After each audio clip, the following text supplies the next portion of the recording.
Ellen Lin set the bowl of washed strawberries on the coffee table. Her mother, Yulan Zhao, pulled off her reading glasses and gave her a look that could cut glass. Another business trip?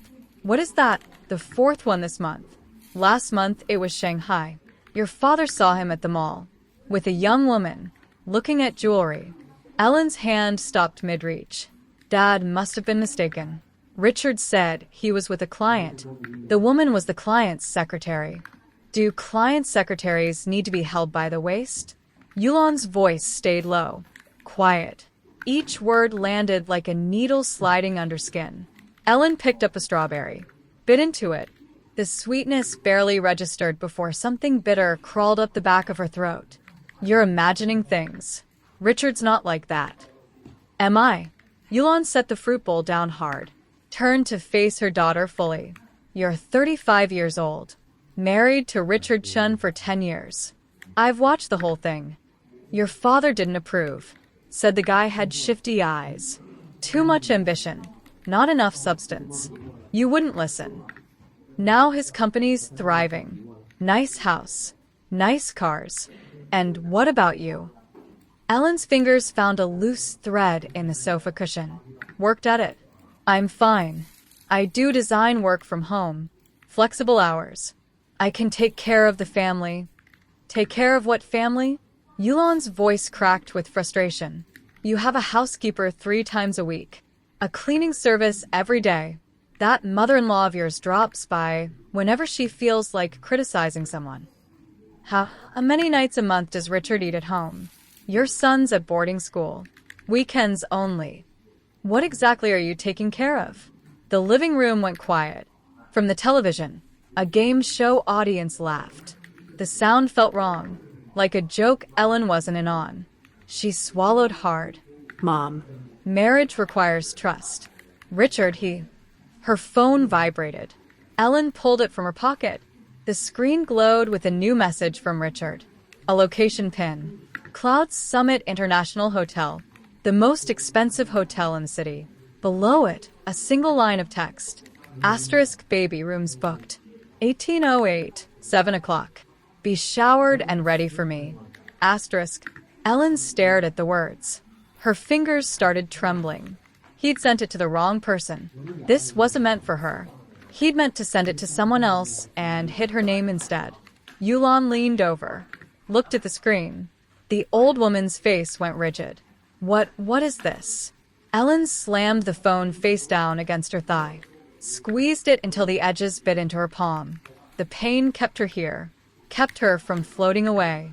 Mom. It could be a mistake. Or maybe what?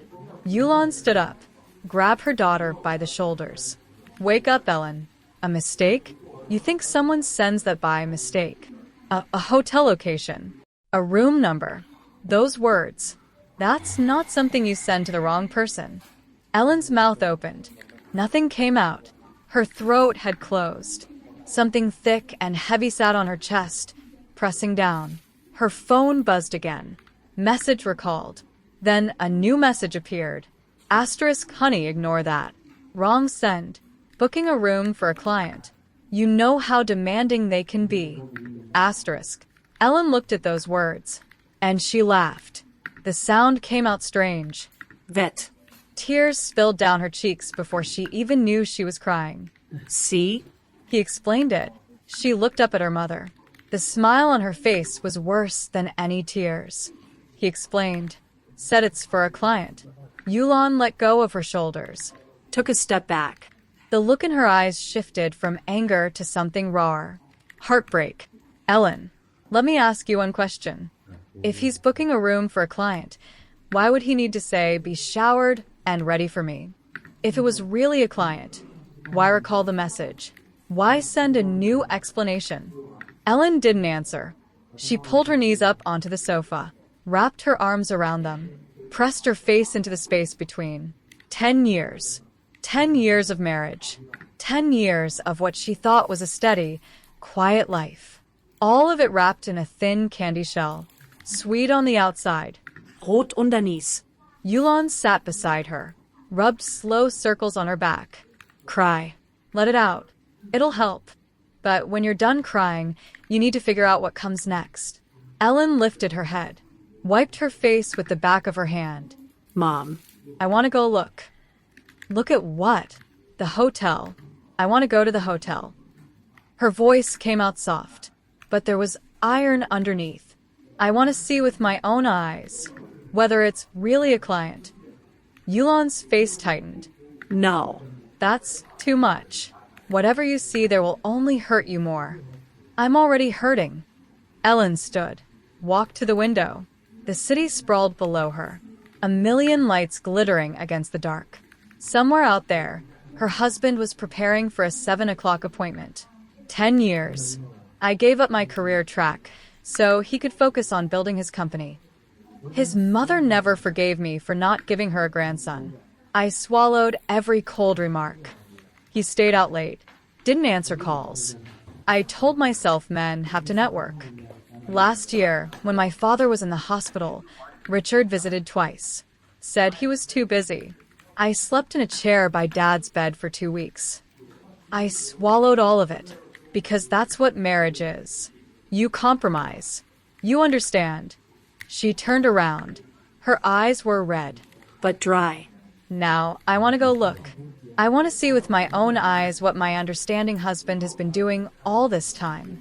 Yulon watched her daughter, said nothing for a long moment. If you're really going, I'll go with you. No.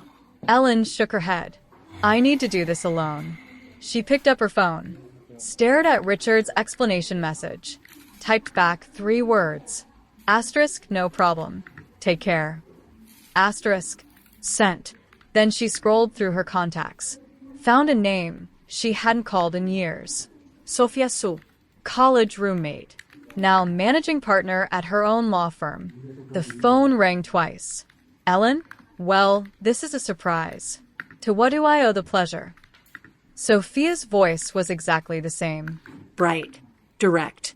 Unapologetic. Ellen drev bres. Kept her voice steady. Sophomore. I need some legal advice. Go ahead. If I wanted to investigate someone's assets, marital assets, can that be done? Silence on the other end. 3 seconds. 4. Richard? Ellen said nothing. Sophia exhaled. So, you're finally ready to see it. What do you mean? Last year. Alumni reunion. I saw Richard in the parking lot. He was in his car with someone. Young woman. Sophia stopped. She didn't need to finish. Ellen closed her eyes. Everyone knew. Everyone except her. Or maybe she'd known too. Somewhere underneath all that willful blindness. Can it be done? The asset check. Yes. Takes some paperwork, but I have ways. Sophia's voice turned serious. Sharper. Ellen. What are you planning to do? Ellen opened her eyes. The night sky outside was black and endless. I need you to go somewhere with me. Where? Cloud Summit International Hotel. Room 1808. Now. Right now. The sound of a chair scraping back. Movement. Give me 30 minutes. I'll bring what I need. Meet you at the hotel entrance. What are you bringing? Sophia paused. When she spoke again, there was steel in her voice. Audio recorder. Aiden camera. And one more thing. What? Blank divorce agreement templates. The call ended. Ellen stood by the window. Didn't move. Yulon came up behind her, draped a jacket over her shoulders. You're sure about this?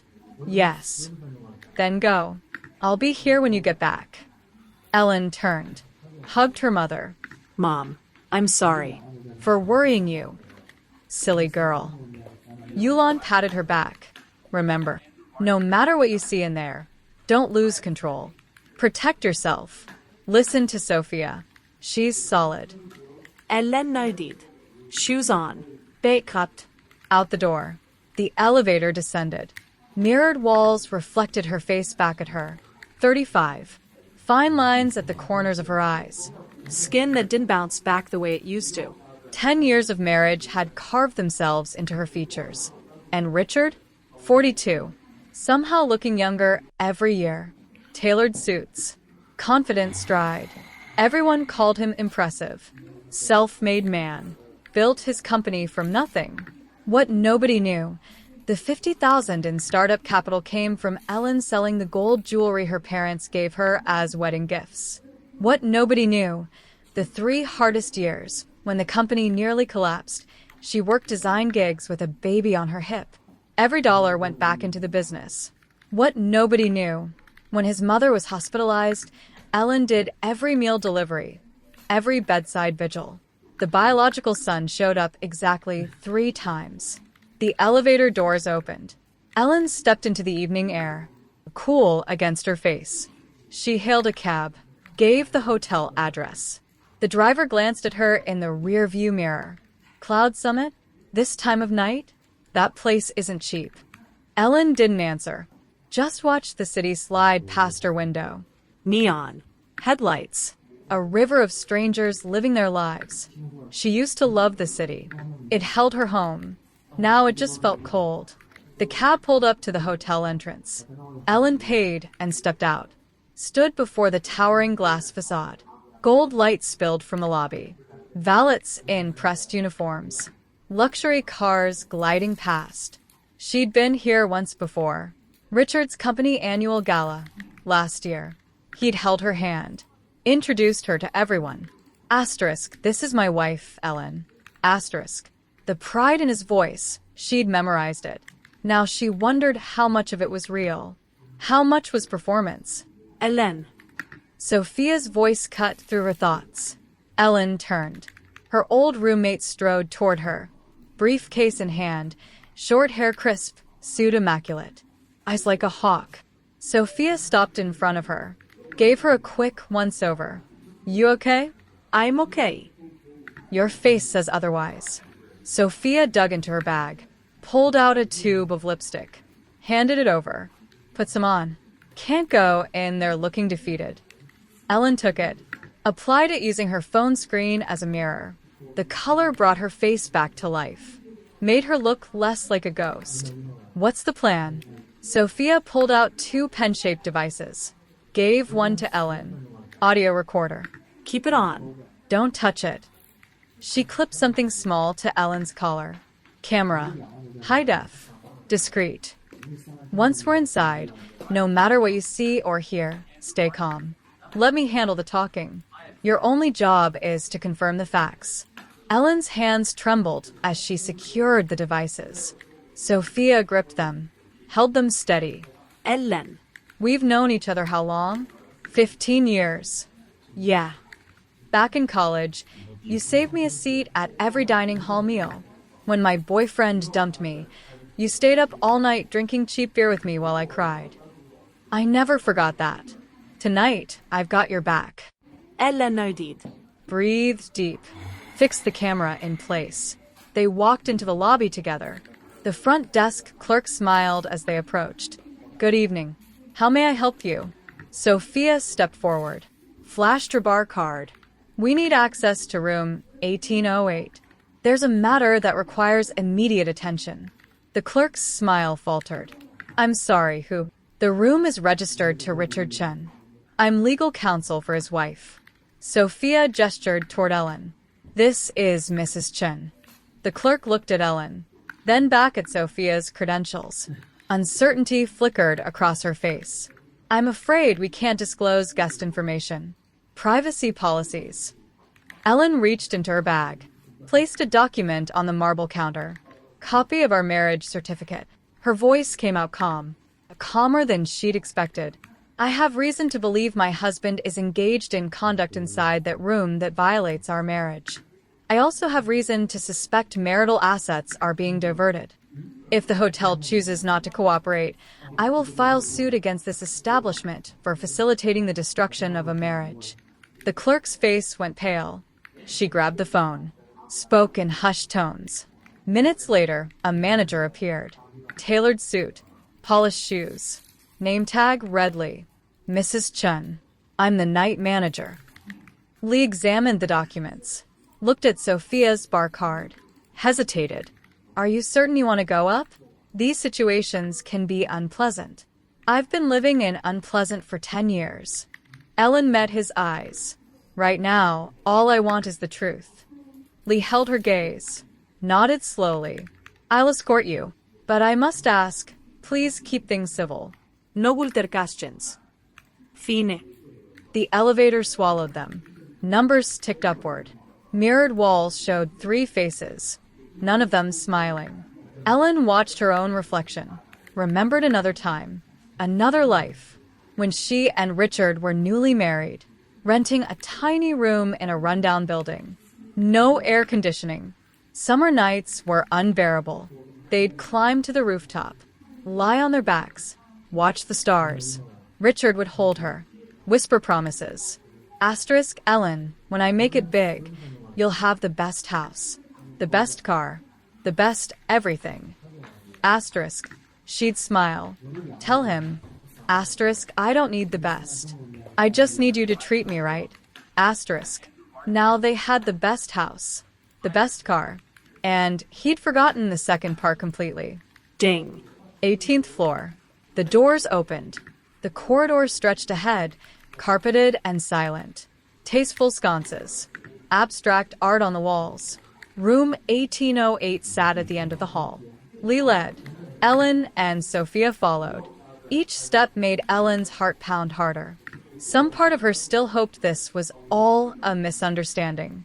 That the door would open to a genuine client meeting. That Richard would have a reasonable explanation. Even a flimsy one. She might still have believed it. They stopped at 1808. Lee looked at her. Mrs. Chun, are you absolutely certain? Ellen's palms were wet. She glanced at Sophia, who nodded. Do it. Linuka. Guest services. A woman's voice floated through the door. Young. Sweet. A little too casual. Who is it? We didn't order anything. Lee glanced at Ellen, kept his voice steady. Complimentary champagne. Mr. Chen's order. Silence behind the door. Then footsteps. The door swung open. A young woman stood there. Early 20s. Hotel bathrobe. Hair damp from a recent shower. Perfect makeup. Perfect skin. She saw 3 people standing in the hallway. Blinked in confusion. What? Ellen pushed past her. The suite was large. Living room area. A woman's dress draped over the sofa arm. A man's dress shirt crumpled on the floor. The bedroom door was slightly ajar. Richard's voice came through it. Baby? Who is it? Ellen walked toward that door. Pushed it open. Richard sat on the bed. Hotel bathrobe. Phone in hand. When he saw her face, every drop of color drained from his. Ellen? What are you? How did you? She didn't speak. Just looked at him. The man she'd shared a bed with for 10 years. The panic flashing across his features. The way his hand instinctively tried to hide his phone behind his back. The red mark peeking above the collar of his robe. Everything was clear now. Crystal clear. Richard. Her voice surprised her. Steady. Almost detached. Who's your friend? Richard scrambled off the bed. Fumbled with the robe's belt. Ellen, listen. Let me explain. This is a client. Ellen finished the sentence for him. A client's secretary? A business partner? Or. She turned. Looked at the young woman standing frozen in the living room. Or is she your baby? The young woman went pale. Clutched the robe tighter at her throat. Who are you? I'm his wife. Ellen walked toward her. Studied the youthful face. The careful makeup. How old are you? 22? 23. Do you know how old he is? 42. Do you know he has a family? A wife? A child? The woman bit her lip. Said nothing. Richard rushed over. Reached for Ellen's arm. Ellen, it's not what you think. Let's go home. Let's talk about this there. Talk about what? Ellen yanked her arm away. Talk about why you're in a hotel room? Talk about why you called her baby? Talk about why you recalled a message you sent to the wrong person. She pulled out her phone, held up the chat history, shoved it toward his face. This location. These words. You meant to send them to her, didn't you? You sent them to me by accident. Panicked. Recalled. Made up some excuse about a client. 10 years, Richard. 10 years you've treated me like I'm stupid. Richard's face cycled through colors. White to gray. Gray to red. He glanced at Sophia. Atlee lowered his voice. Ellen, there are people here. Let's go home and discuss this privately. Give me some dignity. Dignity. Ellen laughed. The sound was hollow. You want dignity? What about mine? When you brought your mistress to a hotel room, were you thinking about my dignity? When you bought her bags and jewelry, were you thinking about our son's tuition? When I was at the hospital taking care of your mother and you were here with her, were you thinking about my feelings? The questions hammered him. He opened his mouth, closed it, deflated. The young woman suddenly spoke up. Mr. Chen, what's going on? You told me you were divorced. The words hit Ellen like a blade between the ribs. Divorced. That's what he'd been telling people. While she was still trying to hold the marriage together, he was already single to the outside world. Sophia stepped forward, positioned herself between Ellen and Richard. Mr. Chen, I'm Sophia Su, legal counsel for Mrs. Ellen Lin. I'm here tonight to confirm certain facts and to verify some other matters with you. She pulled a folder from her briefcase. These are bank records, 3 years of personal account statements, obtained through legal channels. I emphasize, legal channels. She held the documents out. Starting March of last year, you've been moving funds out of your company accounts and personal accounts. Total sum, approximately $2.7 million. These funds were transferred to an entity called Joyful Culture Company, the registered legal representative of that company. Sophia turned, looked directly at the young woman. Is a Miss Joy Lee?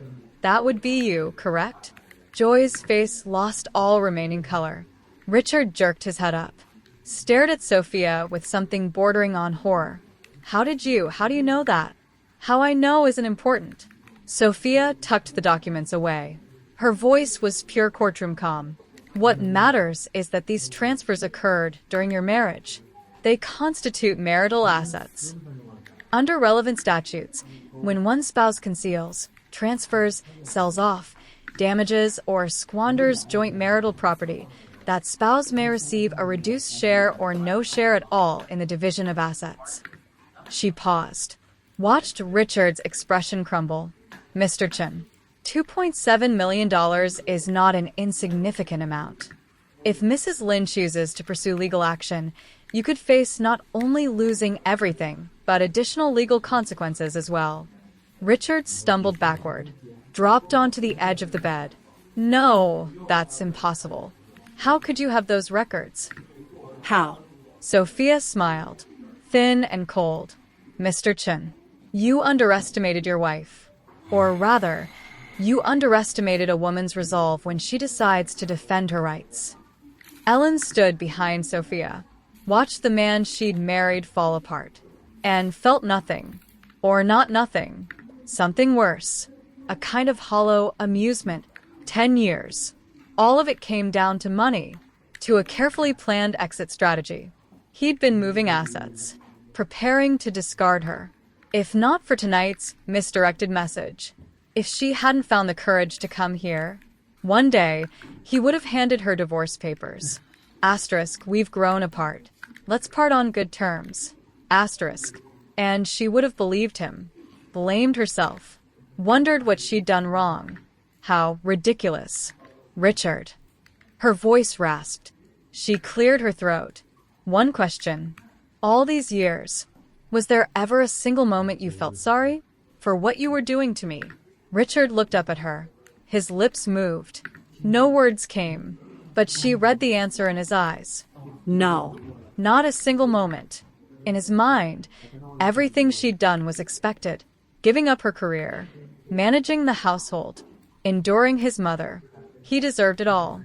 And his affair? His asset transfers? His divorce planning? Those were just things men did.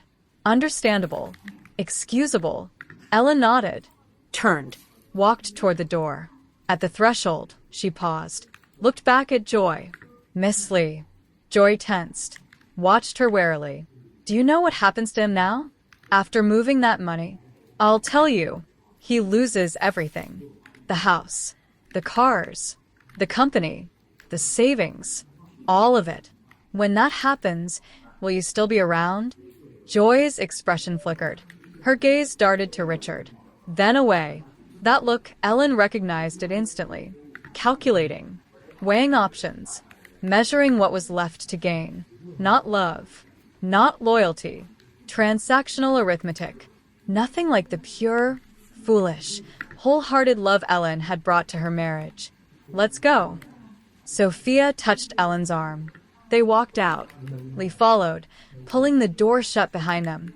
The corridor stretched ahead, silent, endless. Ellen made it 10 steps before her legs buckled. Sophia caught her, held her up. Whoa. You okay? I'm fine. Ellen leaned against the wall, slid down until she was sitting on the carpet. Just ran out of strength. All of a sudden, Sophia sat beside her. wrapped an arm around her shoulders. Cry if you need to. No one's watching. Ellen shook her head. I don't want to cry. It's just 10 years. That's a long time. So long I forgot who I was before all this. The elevator chimed down the hall. Doors opened. Closed. At the far end of the corridor, a window stood open. Night air drifted in. Cool. Carrying the first hint of autumn, Ellen sat on that hotel carpet. Looked out at the city lights. Remembered another night. Years ago, she and Richard new to the city, sharing a bowl of instant noodles in a cramped rented room. He'd put the egg in her bowl. Said, Ellen, I'm going to give you a good life someday. She'd smiled. Said, every day with you is already a good life. And she'd meant it, with her whole heart. Now she was 35, sitting on the floor of a 5-star hotel, best friend beside her, husband in a room down the hall with his mistress, $2.7 million siphoned away, divorce papers being drafted, 10 years, one long, absurd dream. Now she was awake. Sophomore. Yeah, help me. Help you what? I want him to leave with nothing. Ellen lifted her head, met Sophia's eyes. The exhaustion was gone. Something harder had taken its place. I wanted to cost him more than the money. I want every scheme he's been running to blow up in his face. Sophia studied her. A slow grin spread across her face. There she is. What? The Ellen I knew in college. The one who never let anyone push her around. You're finally back. Ellen smiled. Laughed. And the tears came after all. But not from hurt. From relief. They stood. Walked to the elevator. The doors closed. Numbers counted down. Like her life. Finally reaching bottom. Ready to spring back up. Her phone buzzed. Message from Richard. Ellen, let's talk. It's not what you think. She looked at it. Blocked the number. Then she called her mother. Mom. How did it go? It's all clear now. Silence on the line. Then, so what will you? I'm divorcing him. Ellen's voice stayed calm. Flat. Absolute. He's going to walk away with nothing. Not a single cent. Yulon exhaled. Long and slow. Good. I support you completely. What do you need from me? Help me get my son's room ready. He's coming home this weekend. I need to explain things to him. I'll take care of it. The call ended as the elevator reached the lobby. Doors opened. The gilded atrium stretched before them. Guests in evening wear. Bellhops moving luggage. The hum of a luxury hotel at peak hours. Ellen walked through it, her stride steadier with each step. Sophia kept pace beside her. Here's what happens next. Step 1. Evidence compilation. Tonight's audio and video are solid, but we need bank statements, transfer records, the full paper trail. Step 2. Asset freeze. File for an emergency order to prevent any further transfers. Step 3. Hire a private investigator. I want to know everything about Joy Lee. How long this has been going on. Where she came from. Step 4. Talk to your mother-in-law. I know she's been difficult, but in situations like this, The older generation often sides with the wife. Ellen nodded. I'll follow your lead. They stepped outside. Night wind hit their faces. Cool and clean. Sophia flagged a cab, gave Ellen's mother's address. The car pulled away from the curb. City lights slid past the windows. Ellen leaned her head against the glass, watched the world blur by. The moon looked brighter than usual tonight, bright enough to light the road ahead. Her phone buzzed again. Unknown number. She answered. Ellen, it's me. Richard. Using a different phone. Can we talk? Just the two of us. No lawyers. Ellen watched the streetlights flick past. Talk about what? About how to resolve this. His voice sounded wrecked, exhausted. I know I messed up.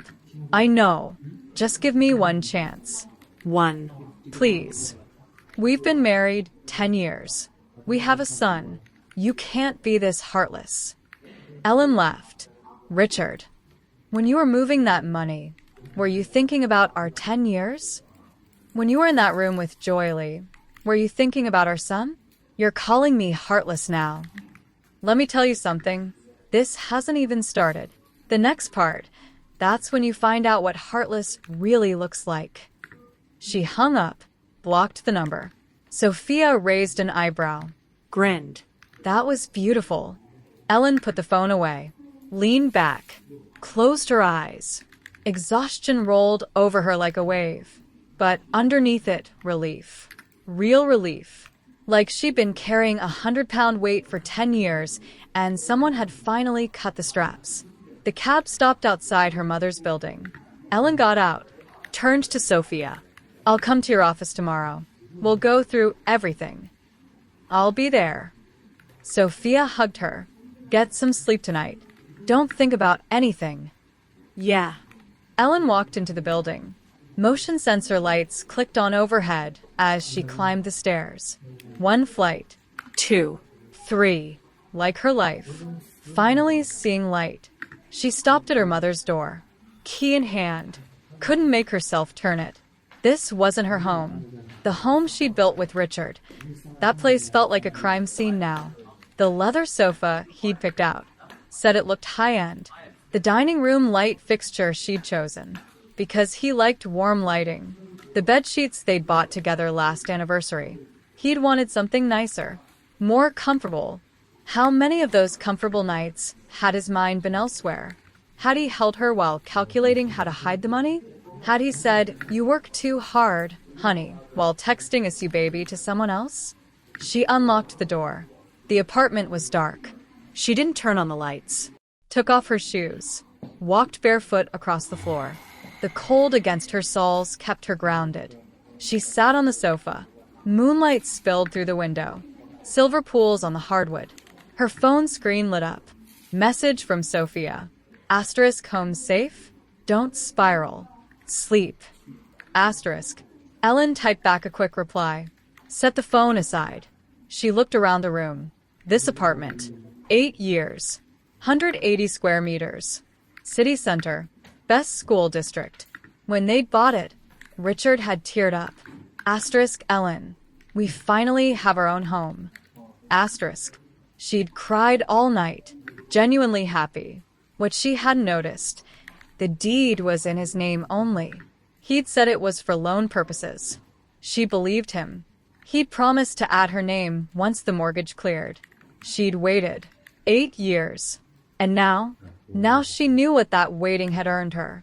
$2.7 million moved. Divorce planned. Exit strategy executed. And she'd nearly been left with nothing. Ellen stood. Walked to the study. Flipped on the light. Richard's files covered the desk. She went through them, page by page. Mostly company reports. Contract drafts. Nothing remarkable. Then she pulled open the bottom drawer. Inside, a locked document pouch. She found scissors. Cut the lock. The pouch held several thick files. First file, equity transfer agreement. Richard had transferred 30% of his company's shares to an entity called Joyful Investment Company. Dated 3 months ago. Transfer price, $1. Ellen's hands started shaking. Second file. Property mortgage contract. Their house, the home they shared, mortgaged to a bank for $750,000. Dated 2 months ago. Third file. Insurance policy. Policyholder. Richard Chen. Insured Joy Lee. Beneficiary. Richard Chen. Coverage amount. $450,000. Fourth file. Draft divorce agreement. Drafted 6 months ago. Terms. Irreconcilable differences. Mutual consent. Asset division. Wife voluntarily waives all claims to marital property. Retains only personal clothing. Child custody. Son to father. Mother pays child support $750 monthly. Ellen read that agreement, and she laughed. The sound echoed through the empty apartment. Vet. Broken. 6 months. 6 months ago, he was already planning.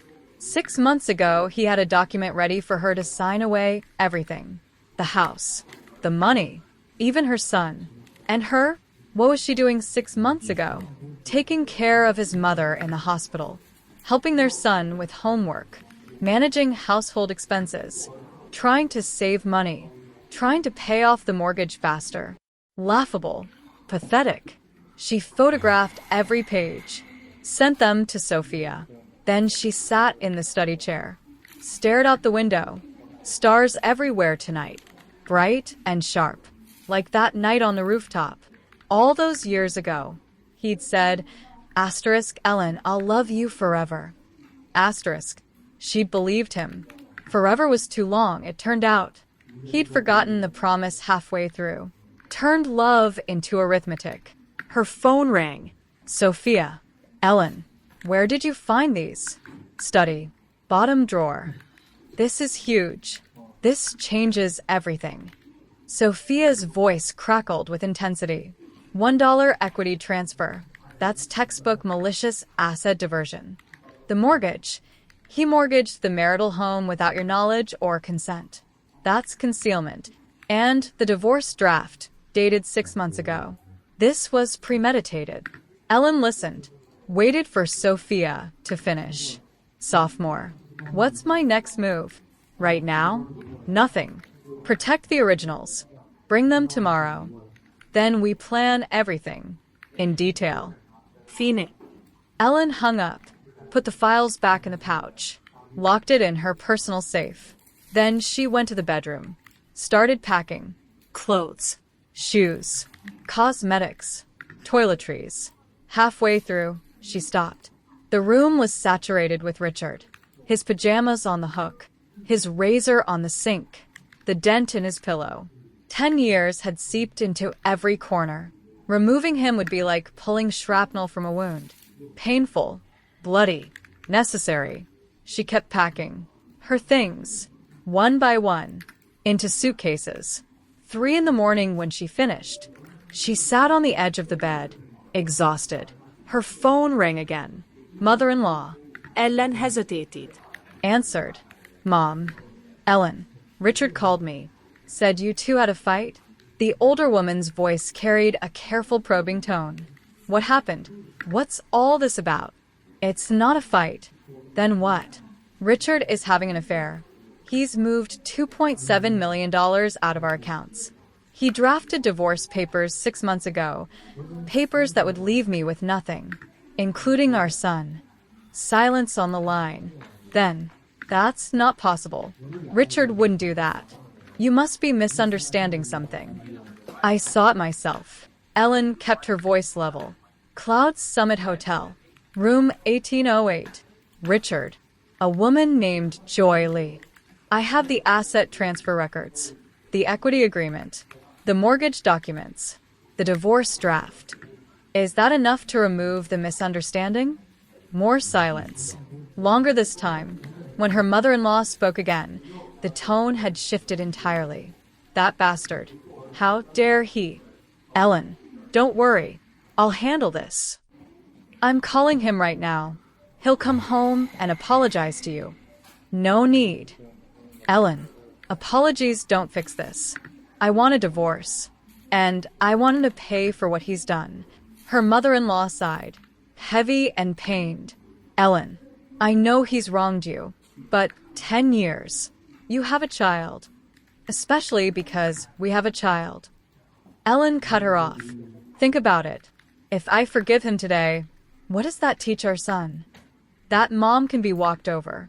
That a man's betrayal means nothing. That women should just endure. I can't teach my son that.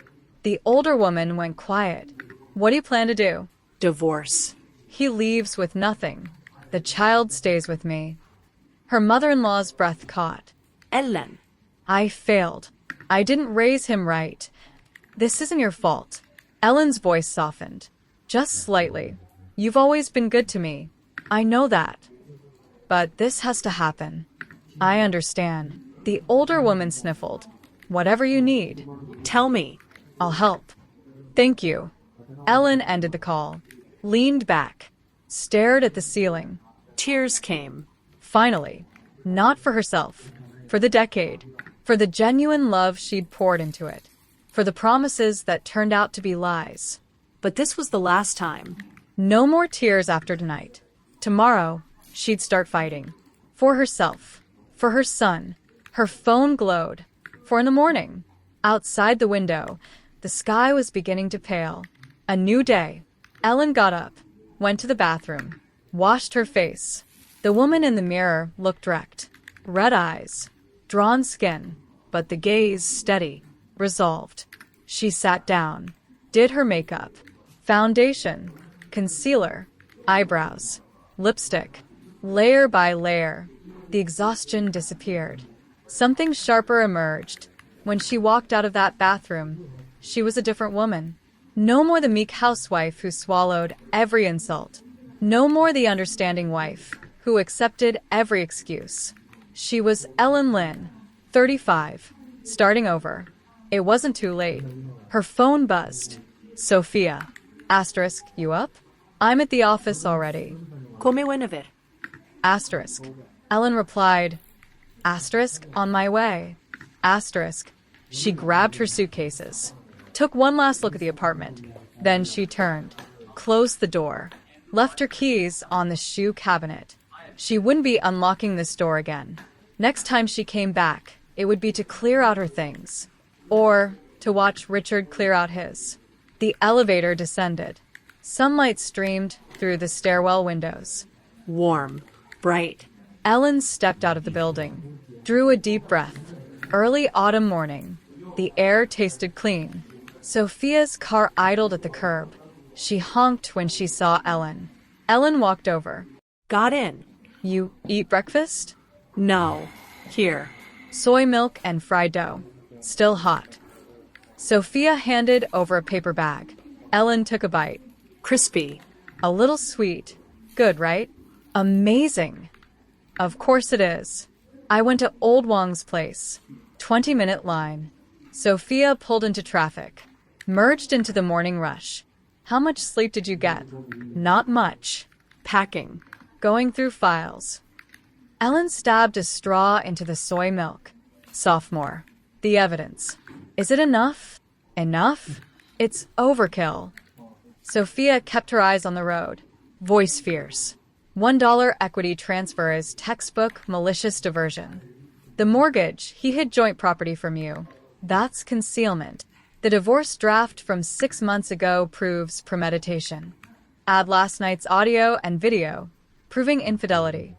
With all this, we're not just making him leave with nothing. We could make him owe you. Ellen nodded. Kept eating. They stopped at a red light. Sophia turned to look at her. Ellen, are you absolutely sure? Once we start, there's no going back. I'm sure. Ellen watched pedestrians cross the street. Ordinary people. Ordinary lives. 10 years. I gave him 10 years worth of chances. He wasted every single one. I'm done giving chances. The light turned green. The car moved forward. Toward Sophia's office. Toward the rest of Ellen's life. Sophia's firm occupied the 23rd floor of a downtown tower. Floor-to-ceiling windows. The whole city sprawled below. Ellen settled into a leather sofa. Sophia's assistant, a sharp young woman named Zoe, brought tea. Mrs. Lin, please make yourself comfortable. Attorney Sue is on a call. She'll be right in. Thank you. Ellen looked around the office. Clean lines. Modern. Bookshelves stuffed with legal volumes. Framed on the wall, Sophia's diplomas, her bar license, photos with local officials.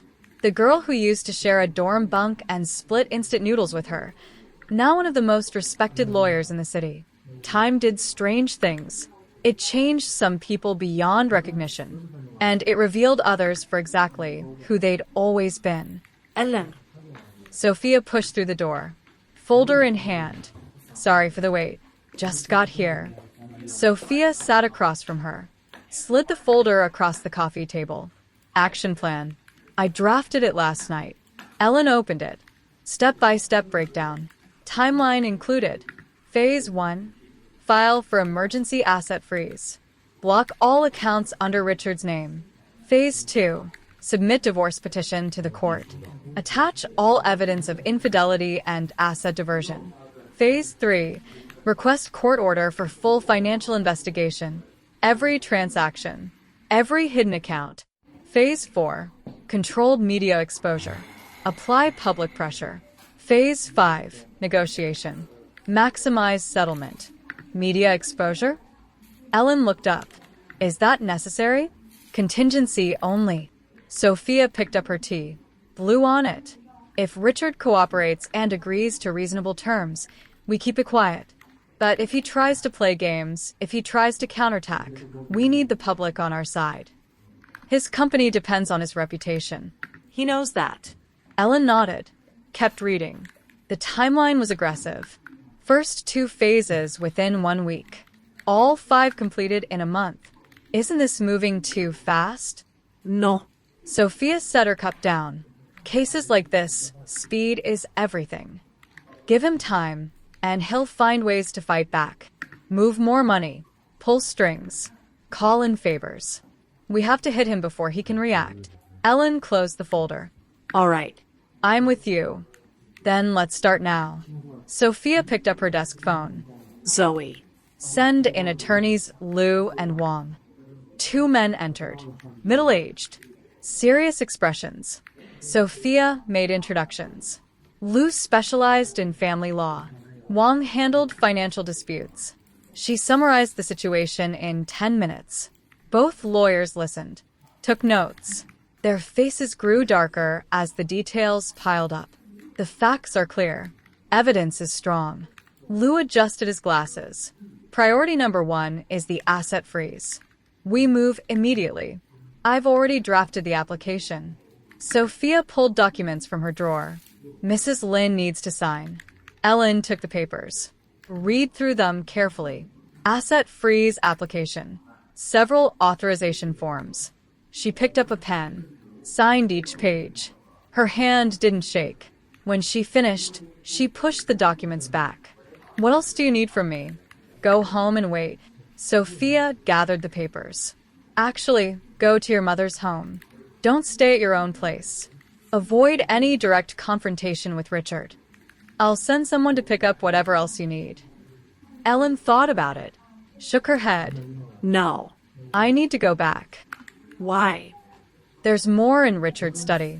Files I haven't gone through yet. That's too dangerous. If he won't be there. Ellen smiled. Cold. Right now he's dealing with the fallout, trying to calm Joy down, trying to explain where the money went. No time to go home. Liu cut in. If Mrs. Lin insists on returning, someone should accompany her. I'll go. Sophia stood, this afternoon, while he's at the office. They broke for lunch. Small restaurant near the firm. Sophia fielded calls nonstop, coordinating with colleagues. Liu and Wang discussed legal nuances. Ellen sat quietly. Listened. Divorce wasn't the hard part. The hard part was deciding.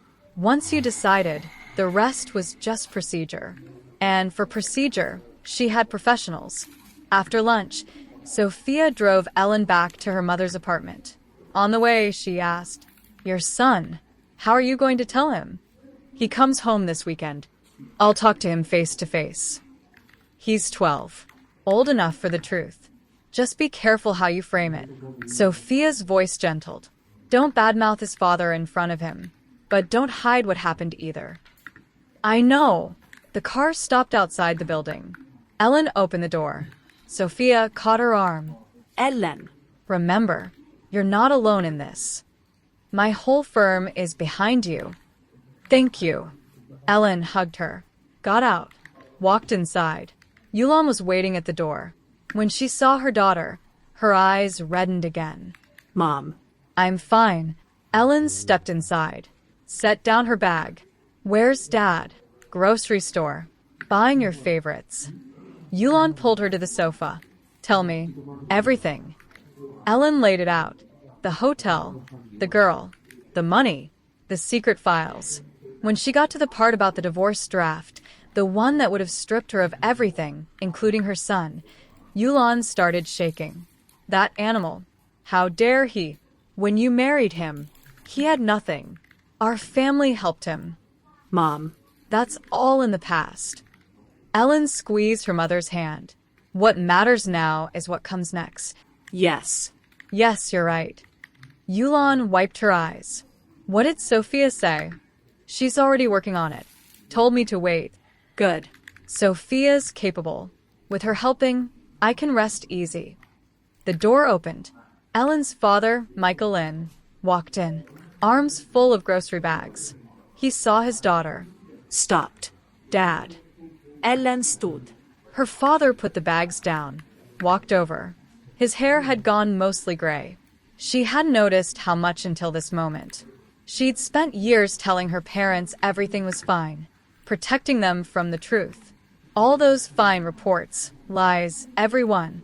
Your mother told me. Michael took her hand, sat beside her. My girl, you've been through too much. One sentence. Ellen's eyes burned. She forced the tears back. Dad. I'm okay. I'm just a little sad. Sad that 10 years of devotion had been fed to dogs. Sad that her sincerity had been trampled. Sad that her son would have to navigate a broken family. But the sadness would pass. Michael squeezed her hand. Divorce him. He's not worth another minute of your life. Your son, your mother, and I will help raise him. You're still young. After this is over, you can start fresh. Ellen nodded.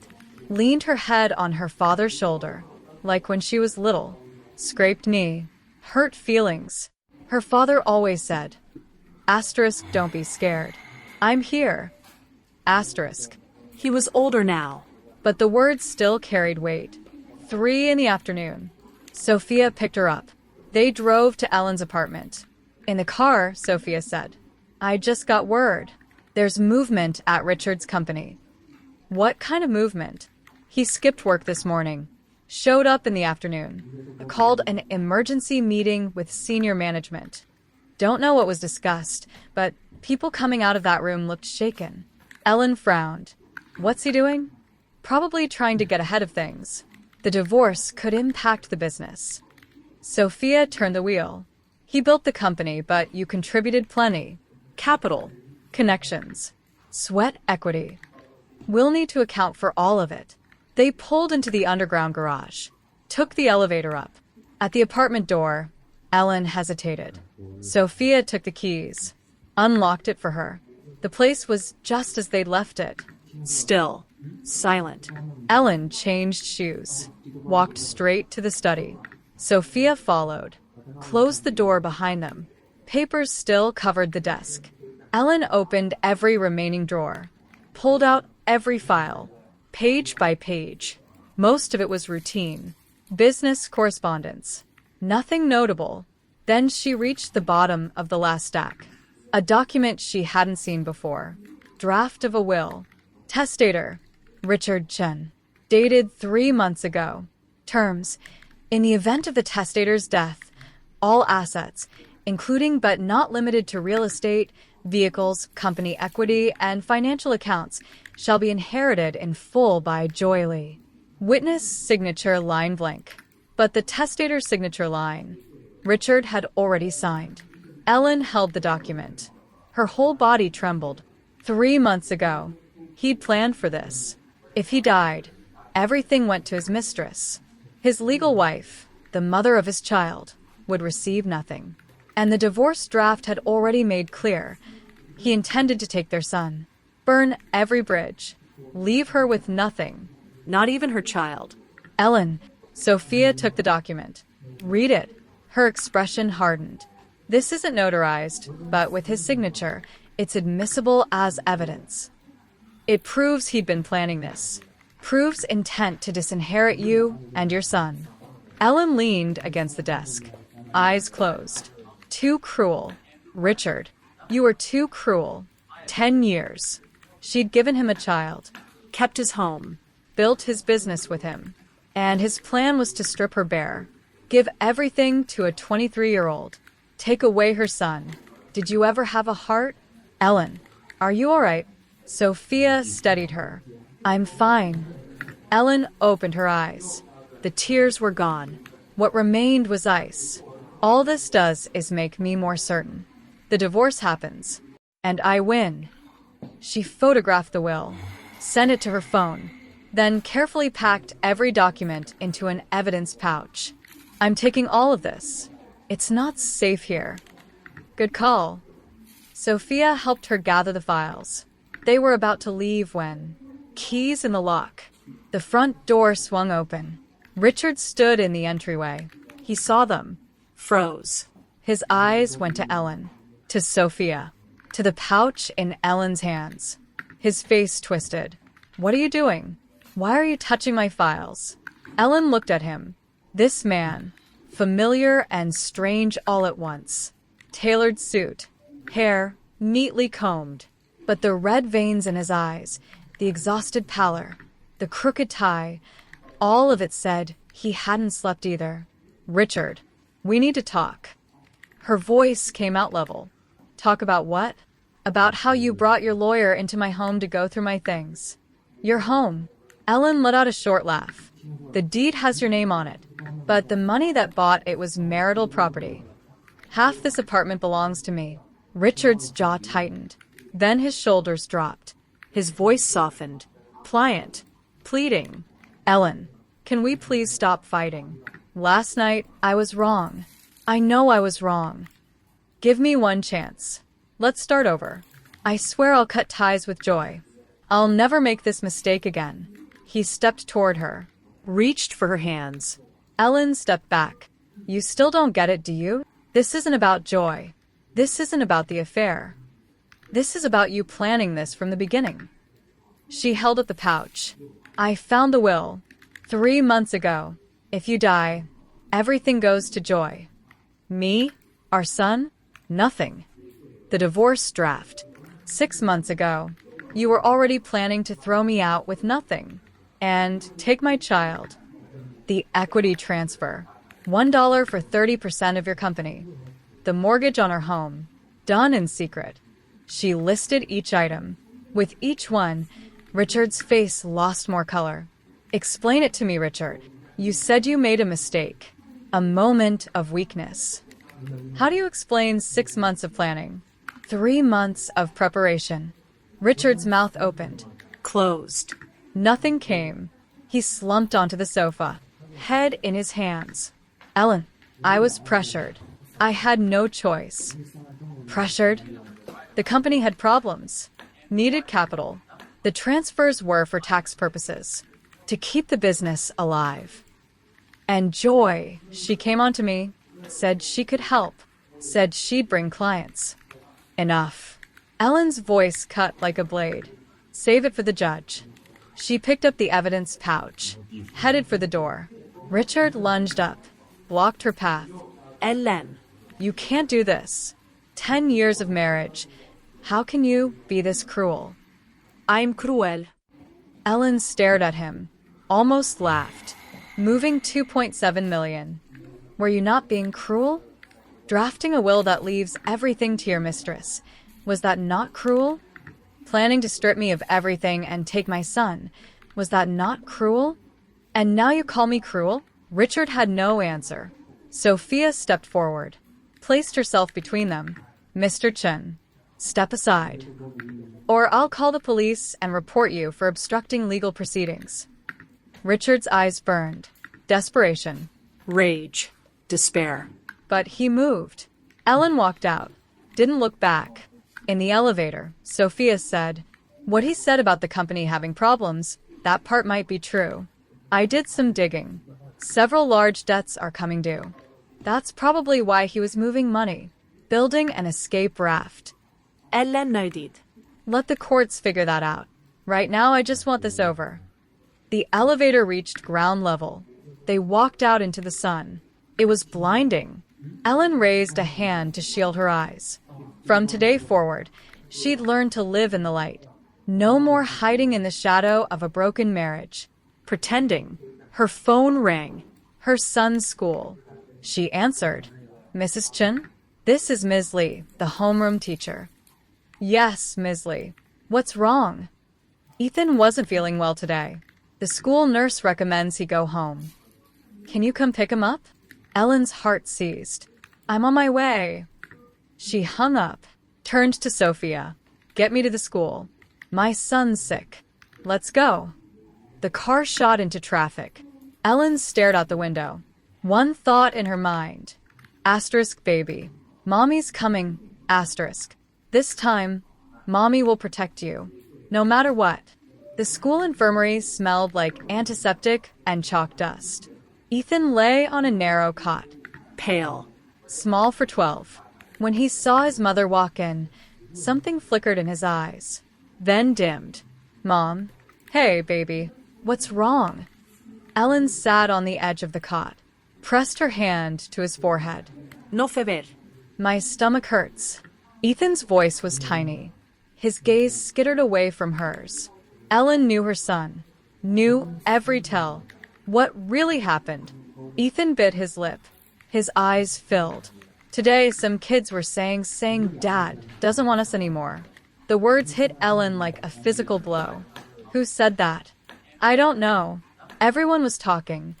The tears spilled over. Mom. Is it true? Is Dad not coming back? Ellen pulled him into her arms, held him tight. No. Dad hasn't abandoned you. Then why?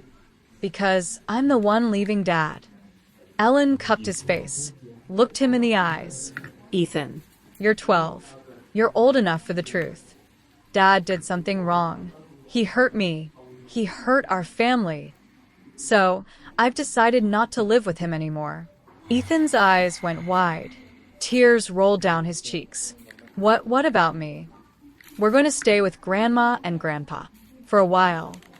Ellen wiped his tears with her thumb. I'll be with you every day. Grandma and Grandpa too. Dad is still your dad.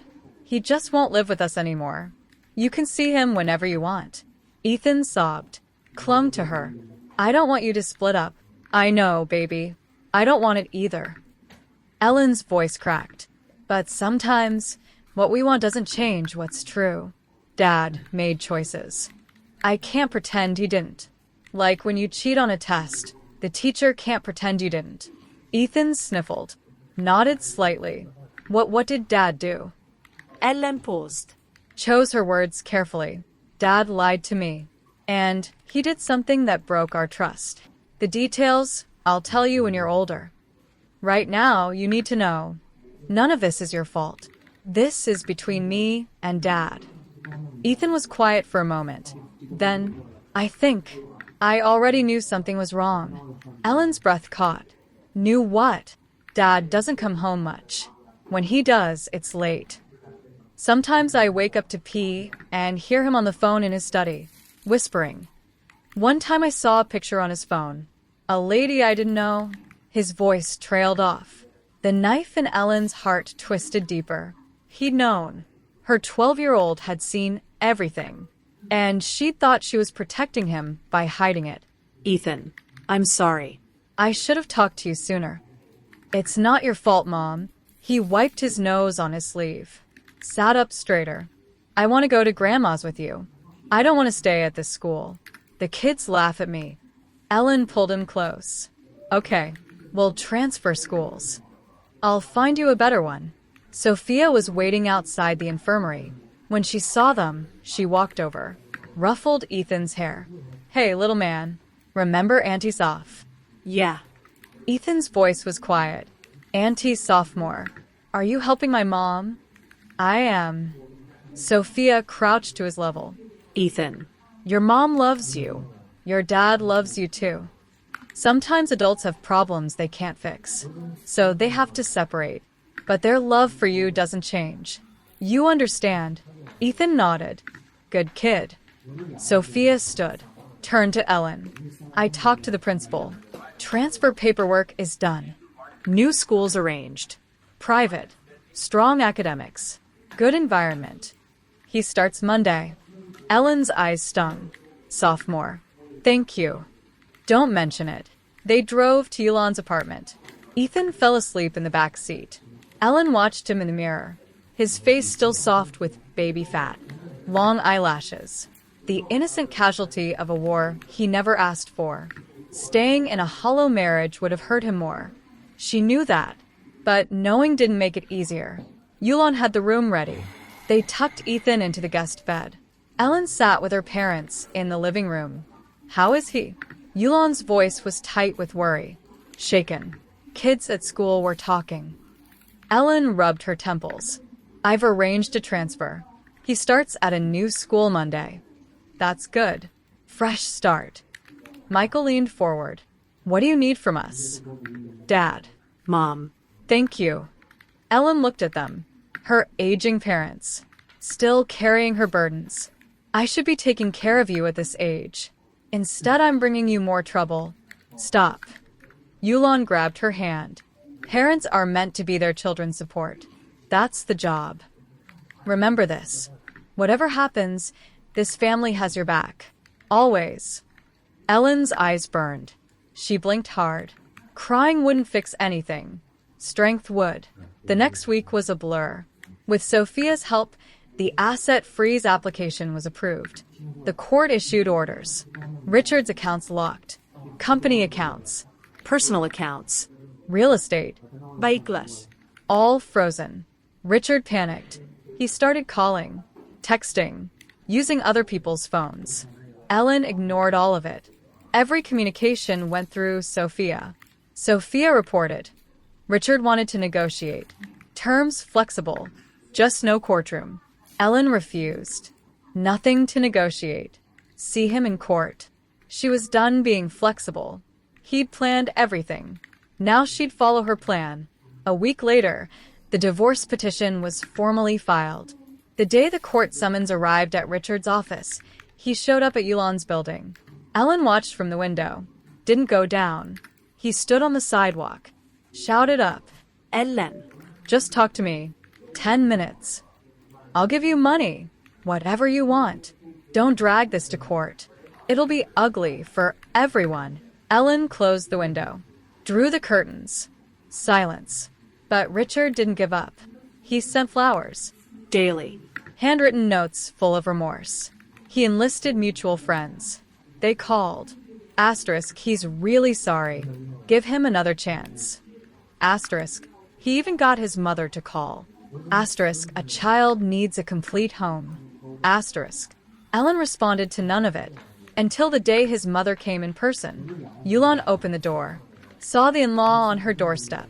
Her face tightened. But she let her in. Ellen. Richard's mother scanned the room. Bedroom. Yulon poured water. Her tone clipped. What do you want? I want to see Ellen. Richard's mother's voice cracked. I know Richard's done terrible things. But 10 years of marriage. A child. Stop. Yulon set the glass down hard. Tell that to your son. Ellen spent 10 years in your family. 10 years of suffering in silence. You knew. Now your son does this, and you're here asking Ellen to forgive? Be honest. If it was your daughter, would you tell her to forgive? No answer. Ellen stepped out of the bedroom. Mom. You came. Her voice was calm, neutral. Richard's mother burst into tears. Ellen. I failed. I didn't raise him right. This isn't your fault. Ellen sat on the sofa. Why are you here? The older woman wiped her face. Richard knows he messed up. He really does. He says if you forgive him, he'll agree to anything. Half the company's shares, the house, the cars, monthly support for you and Ethan. Just withdraw the case. Don't go to court. Ellen smiled. You think I'm doing this for money? The older woman blinked. If it was about money, I would have demanded it years ago. 10 years. Everything I gave that marriage. You saw it. I never counted the cost, because I thought we were one. But now we're not one. Now we're opponents. So now I'll treat it like business. Richard's mother opened her mouth. Ellen raised a hand. Go home. Tell Richard. I'll see him in court. If he has any conscience left, he'll cooperate. Give me and my son what we're owed. Not a cent less. If he tries anything else, I have enough evidence to destroy him. The older woman looked at Ellen's face, saw the steel there. She sighed. Stood. Ellen. One last thing. What? Please don't let Richard go to jail. Her voice broke again. He's a bastard, but he's still Ethan's father. Ellen was quiet. If he cooperates, I won't push for that. But he has to cooperate. The older woman nodded. Left. Yulon closed the door. Sighed. She's pitiful too. Stuck with a son like that. The pitiful often raise the monster. Ellen's voice was flat. Maybe if she'd checked him earlier, it wouldn't have come to this. It's too late now. Yulon squeezed her shoulder. You did the right thing. I support you. The divorce proceedings moved forward. Before the first hearing, both sides met for mediation. Richard's attorney proposed 50% of assets to Ellen, child custody to Richard. Sophia rejected it on the spot. My client demands full custody and 70% of marital assets. On what grounds? Richard's lawyer bristled. On the grounds that my client holds evidence of infidelity, asset diversion, and attempted asset concealment.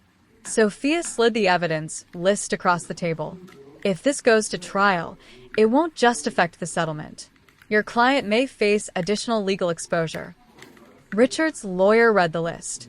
His expression shifted. He excused himself, made a call outside. When he returned, his tone was conciliatory. Mr. Chin concedes custody to Mrs. Lin. But 70%, that's too high. The company's under financial strain. A split like that could force bankruptcy. Sophia glanced at Ellen. Ellen spoke. 30% of company equity. The house. The cars. Savings split 50-50. Plus monthly child support. $1,500 until Ethan turns 18. That's his basic obligation as a father. The lawyer stepped out again. Came back with Richard's answer. Mr. Chin agrees. With one condition, Mrs. Lin signs a non-disclosure agreement. She cannot publicize this matter. Ellen's laugh was cold. I won't volunteer information, but if people ask, I won't lie. One more thing. If he remarries, he notifies me 3 months in advance. I need to assess the impact on Ethan's environment. Negotiations lasted 3 hours. Final terms. 1. Ellen retains full custody. Richard pays $1,500 monthly child support. 2. Marital home and vehicle transfer to Ellen. 3. 30% company equity to Ellen. Richard handles all transfer paperwork. 4. Joint savings divided equally. 5. Mutual non-disparagement clause. No active publicity. 6. Richard must notify Ellen 3 months before any remarriage. Agreement drafted. Both parties signed. Walking out of the law office, Richard caught up. Ellen. She stopped. Didn't turn. What? I want to see Ethan. His voice was hoarse. Every Saturday. He can stay with you one day. Ellen turned. Faced him. The man she'd once loved. One condition. Joy Lee cannot be present. Richard flinched. We broke up. That's your business. Ellen cut him off. My only requirement. My son will not be exposed to the woman who destroyed my family. If you can't manage that, I'll petition to revoke visitation. Richard's mouth moved. Then he nodded. Understood. Ellen turned, walked away. Sophia fell in beside her. That's it? You're letting him off easy. Pushing harder helps no one. Ellen watched the traffic. Ethan still needs a father, even a flawed one. And honestly, I'm tired. I don't want to fight anymore. Sophia took her arm. Make sense. End it fast. Start fresh. Oh, Forgot to tell you something. What? Joy Lee's company. Joyful culture? Bankrupt. Sophia smiled. That money Richard moved? She invested it. Lost everything. Now she's deep in debt. Ran off. No one knows where. Ellen blinked. Then laughed. Karma. Exactly. Moral of the story. Don't scheme too hard. Sophia grinned. Schemes have a way of backfiring. They parted at the intersection. Ellen took a cab to her mother's. On the way, she watched the city stream past. She felt light, like 100-pound weight had been cut loose, like she could breathe again. Her phone rang. Ethan's new homeroom teacher. Mrs. Lynn? Ethan's settling in wonderfully. No issues at all. Thank you. That's great to hear. Also, next week we have a parent-child event. We usually encourage both parents to attend. I'll be there. Ellen's voice was steady. It'll just be me, but I'll give my son double the love. She hung up, leaned back, closed her eyes. 10 years of marriage. Over. She wouldn't pretend she wasn't sad, but the dominant feeling was relief. She was no longer Mrs. Richard Chen. She was Ellen Lynn, 35, single, mother of a 12-year-old son. House. Car. Company equity, savings, and the courage to start over. That was enough. The cab dropped her at the apartment complex. She walked in as the sun was setting. The sky burned orange and pink. She remembered another sunset. Years ago, Richard beside her. He'd said, Ellen, we'll be together forever. She'd believed. Forever was too long, it turned out. People wandered off halfway, but that was okay. If you got lost, you walked your own road. Maybe the next intersection held better things. Her phone rang. Her mother. Ellen, come eat. I made your favorite. Sweet and sour ribs. Coming. She quickened her pace. The apartment door opened. The smell of home cooking hit her. Ethan ran out of his room, launched himself into her arms. Mom. She held him tight, kissed his forehead. How was school? Great. Everyone's really nice. Good. Yulon called from the kitchen. Wash up. Food's ready. Coming. Ellen led her son to the bathroom. In the mirror, their faces smiled side by side. One person missing, but the family was whole. Maybe even warmer than before, because now there was only love inside these walls. No schemes. No lies. At dinner, Ethan asked, Mom. Is Dad coming back? Ellen put a rib in his bowl. Dad's not moving back, but he'll visit. Do you miss him? Yeah. Then every Saturday, you spend the day with him. Okay. Her son grinned. Ellen looked at that smile, smiled back. Divorce ended a broken relationship. It didn't end love. Parents' love for their child. That never changed. That was enough. Night fell. Ethan slept. Ellen sat at the desk, opened her laptop, launched design software. The interface felt foreign. She neglected her craft for years. Now she'd reclaim it. Not for money. For herself. For the Ellen who once had talent. Had ambition. The Ellen who was more than someone's wife. Someone's mother. Just her. Halfway through a draft, her phone lit up. Sophia. You awake? Good news. What? Richard's senior management heard you now hold 30%. They want to meet. About what? They want you on the board. Involved in company decisions. Asterisk. Ellen stared at the screen. Asterisk. Why? Asterisk. Asterisk. They're sick of Richard's autocratic style. Think you'd be more stable. Asterisk. A winking emoji. Asterisk. Interested? Asterisk. Ellen thought. Asterisk. Let me consider it. Asterisk. Asterisk. Take your time. Asterisk. She set the phone down, walked to the window. The moon was bright tonight. She thought of a phrase. What doesn't kill you makes you stronger. This marriage hadn't killed her. It had woken her up. From now on, she'd live for herself, for her son, for the people who truly loved her. As for Richard, he could stay in the past, like a photograph in an old album.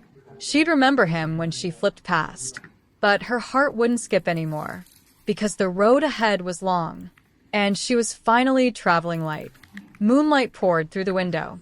Soft. Bright. Ellen breathed deep. For the first time in years, she looked at the future and felt hope.